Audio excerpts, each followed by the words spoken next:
Are you taking advantage of all the homeowner tax credits you may be eligible for? We'll share some of the lesser known tax breaks for homeowners. Plus, it's Walmart versus Target. Which superstore signals higher home values? That's up next. Your real estate news starts now.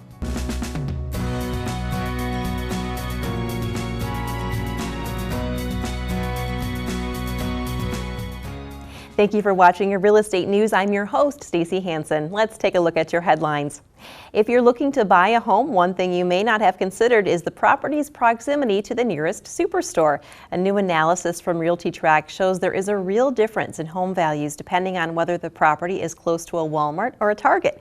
RealtyTrack found that homeowners living near a Target are better off when it comes to home value appreciation than homeowners living near a Walmart. Homes close to a Target have an average of 27% appreciation, as opposed to only 16% for homes near a Walmart. It does come at a higher cost, however. Homeowners near a Target paid an average of 123% more in property taxes than those near a Walmart did. RealtyTrack's analysis looked at more than 24 million homes in around 2,000 zip codes to determine their results. It's tax time again, and MarketWatch reminds us that homeowners have opportunities for dozens more federal income tax deductions than renters do. Americans are able to write off virtually all mortgage interest, and in most cases, homeowners are also able to write off their property taxes. Americans claimed over $360 billion in mortgage interest deductions alone in 2011.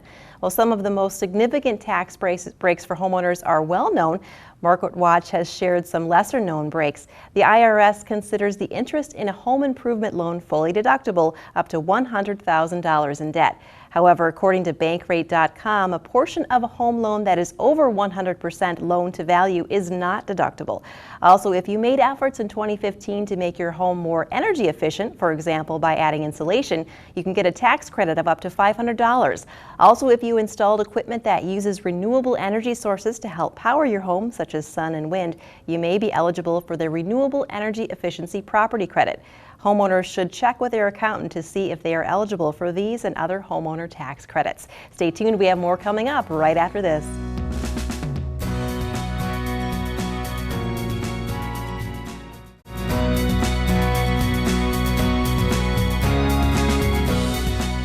And welcome back to the Real Estate News. With me now is Kirsten Goggin and Savannah Hauglid from Century 21. Welcome, ladies. Nice to have you here again. Thanks. Thank you. So I wanted to let people know right away that you have a recently reduced property that people might want to get out there and see real quickly. Absolutely. 2257 Manley Drive. It's in the town of Sun Prairie, so it's got low town of Sun Prairie taxes. 3-bedroom, half duplex, 2 bathrooms, backs up to farmland, so you don't have any neighbors to the back. Fabulous property, just reduced to $169,900. So that one's going to go fast. We have a ton of showing activity. Give me or Savannah a call to get in there right away before it's gone. So that'll get those buyers moving, obviously. So what about incentives for sellers that you've got right now?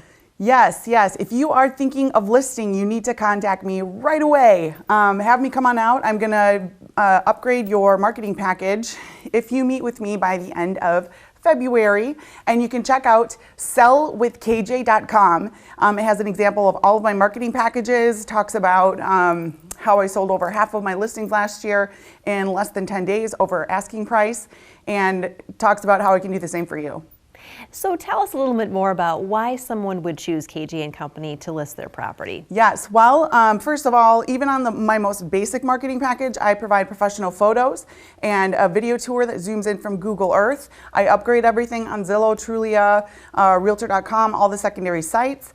And you're gonna have a very strong web presence, and that's where buyers start. So you got to look good online to get people in the door, to get your house sold. You also have a separate website with all of your property information and your own commercial right here on CW57 until your property sells. And it's great. You've really got everything covered there. It's wonderful. Now you also have a home scouting report. Could you tell us about that? Yes. So if you pull out your mobile phone, you can download the app at just search home scouting, and then don't forget to type in our VIP code at 2121 and you will be directly correlated with us, and that way you don't have to receive all these calls and emails from different realtors and brokers and all those people. So really you're not going to be getting any spam emails and calls, it'll just be from us. It'll just be a one-on-one experience, and that way we can more focus on what your needs are. We don't sell your information like many of the other big secondary sites. And that's huge. And just a second left, how do people sign up for this? You go to search MadisonAreaHomes.com, and you can sign up that way, or you can visit our app. Well, thanks so much, ladies. Wonderful as always. Stay tuned.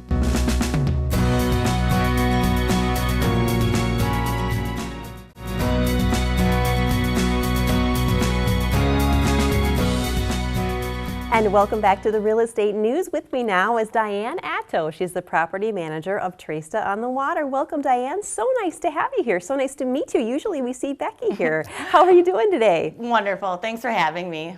So for our viewers that haven't seen our segments before, could you tell us where TREN132 is located? Sure. TREN132 on the Water is located in Monona along 5 beautiful waterfronted acres along the Yahar River. It is just off the Beltline and easy access to Highway 51 and also the interstate. So it makes traveling around Madison and getting to other surrounding communities pretty easy. Yeah, it's super convenient and it's just gorgeous there on the water.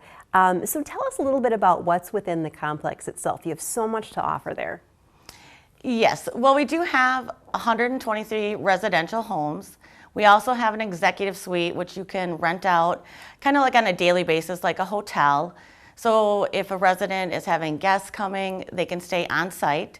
That is a 3-bedroom, 3-bath, fully furnished penthouse and all the comforts of home. We also have an on-site restaurant called Waypoint Public House. Fabulous food, and they have a wonderful selection of craft beers. We also have 2 new businesses that opened up in January. We have Monona Yoga Center, and then we also have I Give 100 Fitness, which is a personal trainer studio. So really there's everything right there for you, right on that complex. Now what about if people have a member of their family that happens to be of the animal variety? Are you pet friendly? Yes, we are. We welcome up to 2 pets per rental home. And one thing that sets us apart from other apartment complexes is that we do not have any size restrictions on dogs. Wow, that's amazing. You don't see that very often. No. That's awesome. So what about in your actual rental home itself? What kind of amenities can people expect? Well, there is free internet in every rental home. There are granite countertops in the kitchen and the bathrooms. All the appliances are Energy Star. There's also an in-house washer and dryer. And then we have a technology nook that has USB ports, so you can put all your devices there and charge them up. What about the complex itself? What kind of amenities do people see there? The complex, there is a lobby area. It's wonderful. There's a lot of space for residents to come down and gather. There's a gathering bar that you can reserve if you have friends or family coming over to watch a game. There's a community room, also a gaming lounge, which you can game online. And there is a convenience store now located in the lobby area. So if you run out of something, sugar, milk, we may have it down at the store so residents don't have to leave. We also have a wonderful courtyard with grilling stations and also a fire pit. And also a rooftop patio that we're finally getting out there to enjoy now that the weather's nicer. It sounds like a real community just in and of itself. Well, thanks so much for stopping by today. It was wonderful to meet you. Thank you. And stay tuned.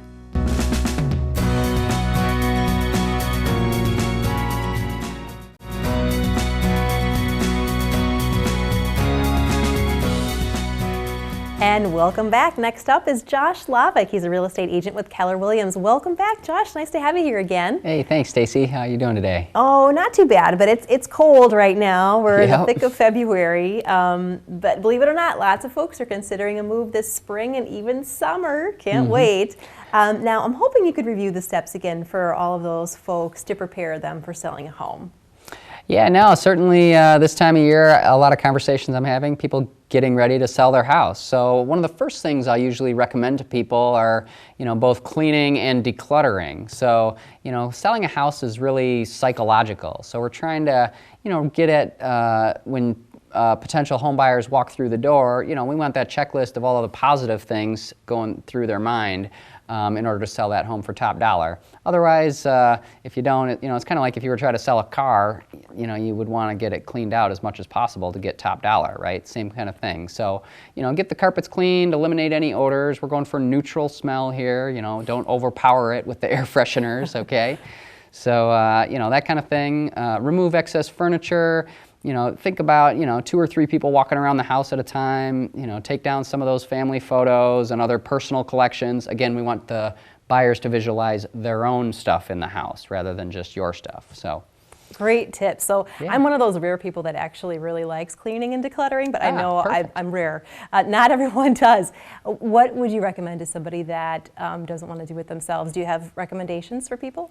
Yeah, actually, we work with a number of people, vendors, other cleaning people, repair people, all kinds of different people that we often recommend to our clients that we've had a good track record with. So if you need help with that, absolutely, we're happy to help.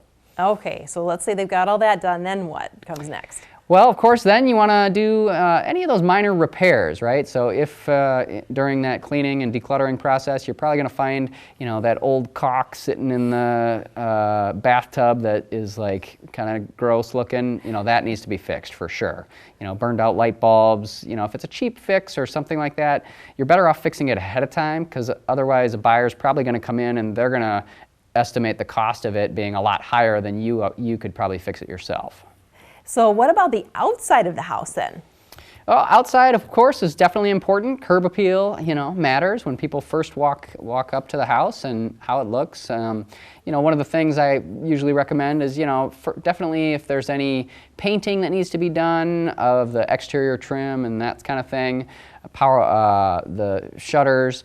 Actually, one thing is power wash in the house might be a good idea too. In fact, part of our client appreciation program, we've got a free power washer for you to use. So if you choose us to help you sell your house, we got a power washer for you. Wow, that's a great service to have. Well, thanks so much. These are all awesome tips. Thank you so much. Thanks. And stay tuned. We have more coming up right after this. Yeah.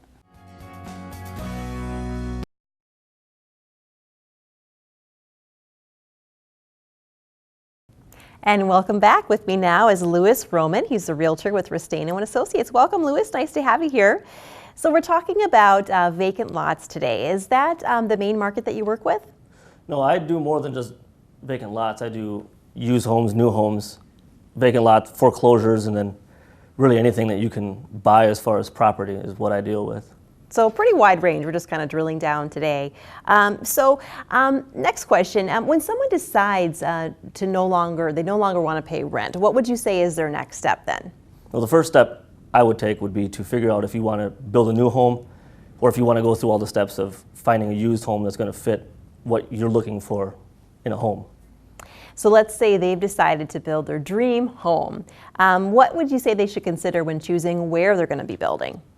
You always want to take into consideration whether you want to live in a rural area where you have to deal with your own well, a private septic system, and kind of the own maintenance of living in the country versus living in the city lots where you have city water and sewer and there's really no maintenance on that end.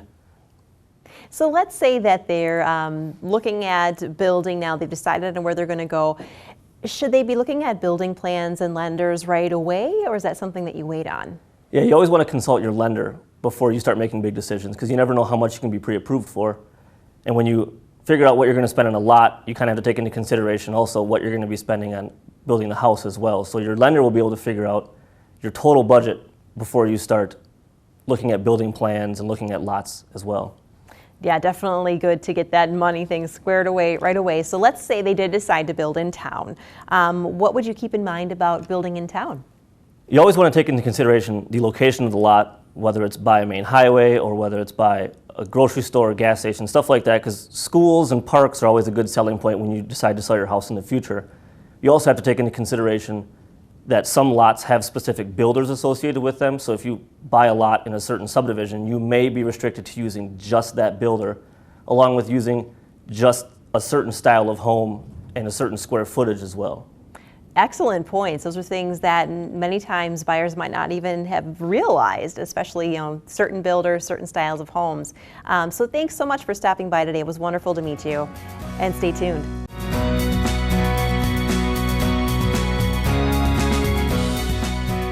And welcome back to the Real Estate News. My next guest is Lori Bowman. She's in marketing and sales at ARP Tours. Welcome, Lori. So tell us about real estate photography. Why would you say that's important for people to do?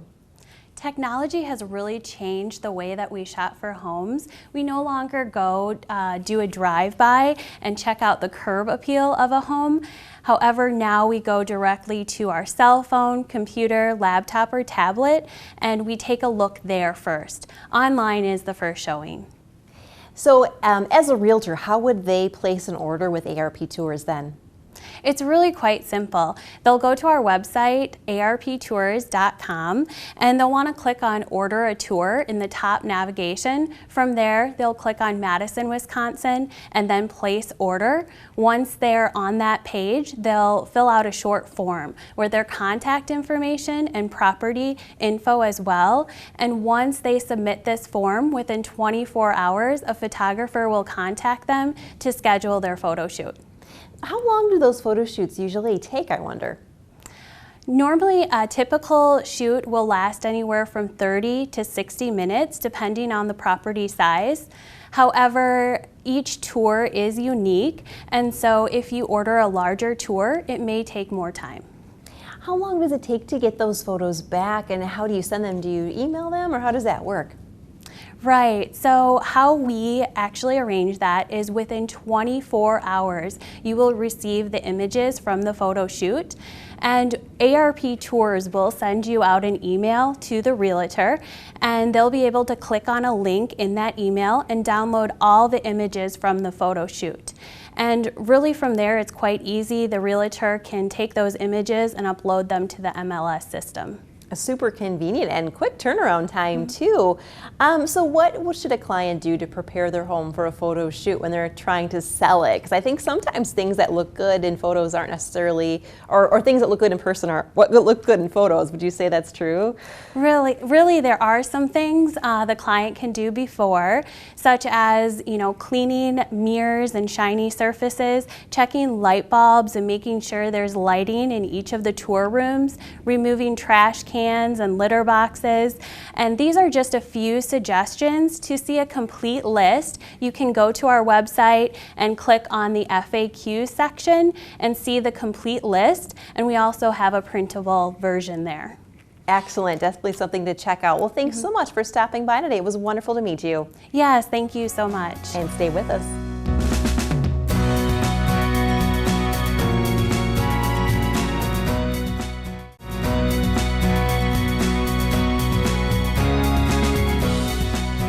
And welcome back. My next guest is Andrew Kimball. He's the owner of Kimball Realtors, LLC. Thanks so much for joining us today. Now we're talking about the use of drones in real estate. You have an FAA 333 exemption. Could you tell us what that is? Yeah, first of all, thanks for having me here today. And basically, the FAA controls all airspace from the ground up. And in order to use a drone legally for commercial purposes, you have to have what's called an FAA 333 exemption that allows you to use that drone legally for commercial purposes. How did you obtain this exemption? Well, it's quite a lengthy process. You actually have to petition the FAA to get the exemption, and it took us approximately 8 months to get the exemption. Best to have a lawyer do it because it's quite a intense exemption that you're applying for. You have to tell them why you want the exemption and what actual part of the ruling that you're asking for an exemption from. So it's a lengthy process, and like I said, it took us about 8 months to be able to get this exemption. Wow, that's incredible. That's great that you guys did that and did everything right above board. So what advantages would you say are there for sellers of a home to use drone photography? Sure, well at Kimball Realtors, we do a lot of luxury homes, condominiums, vacation homes, golf course homes, waterfront homes. And for people that are listing those, we're able to actually get a direct view of their home and then lift the drone up above the home and show where they are, if they're on a river, on a lake, how close they are to that or how close they are to the golf course. So it gives a prospective buyer a different perspective on the home, on where the location of the home is and what type of surroundings are around the home as well. So it just gives basically another set of eyes on the home, a different angle at viewing the home. And you do get so much better perspective on what it actually looks like too. It's really cool. What about though the privacy concerns of some of the neighbors next to these houses? Sure. Well, one of the first things we do when we're going to drone a home is we actually go to all the homes in the neighborhood and tell them that we're going to be droning on a certain day and at a certain time. If they're not home, we leave them a door hanger that tells them that we're going to be in the neighborhood doing the drone and that potentially their home could be in the drone view. But a drone can't really like look in someone's window. First of all, they're very loud, so people are going to hear this drone as it's in the neighborhood. And you're also going to have to glare off any windows if someone was afraid that a drone's going to look in their window. You're going to know that it's there, and you're going to hear that the drone is there. But we go that extra step above and beyond to tell the people exactly when we're going to be there in their neighborhood. And really, as you're looking from the drone, once it gets up past about 75 feet, it's really the same view that someone would see if they were looking at Google Earth and looking at that home. So the neighbors' homes really aren't seen in that video very much. It's good to clear some of that up because people do worry about that. Well, thanks so much for stopping by today. It was wonderful to have you. You're welcome. Thanks for having me. And stay with us.